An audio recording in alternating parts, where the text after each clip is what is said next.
राष्ट्रीय पातळीवरती पेटू लागलाय। आगामी निवडणुकीच्या पार्श्वभूमीवर राहुल गांधींनी मतदार याद्यांमधील गोंधळावरती स्फोटक आरोप करत राजकीय वातावरण तापवलंय।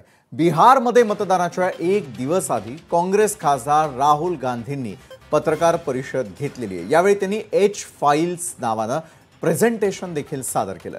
हरियाणामध्ये एकाच व्यक्तीची नावं 20 पेक्षा जास्त ठिकाणी आढळल्याचं तर सीसीटीव्ही फुटेज डिलीट करण्यात आल्याचं त्यांनी म्हटलं।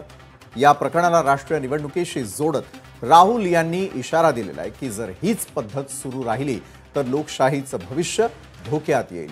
सोबतच त्यांनी निवडणूक आयोगावरती निष्क्रियतेचा आरोप करत पारदर्शक चौकशीची मागणी केली आहे। राहुल गांधींच्या या पत्रकार परिषदेमधील 10 हायलाइट्स आता आपण पाहणार आहोत।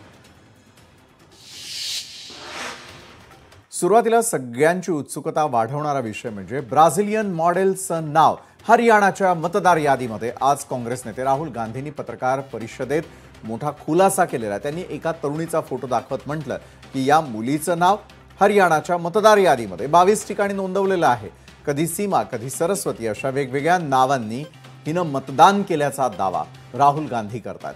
सोबतच ब्राझिलियन मॉडेलचं नाव भारतीय मतदार यादीमध्ये कसं आलं असा सवालही त्यांनी उपस्थित केलेला आहे। त्यानंतरचा याच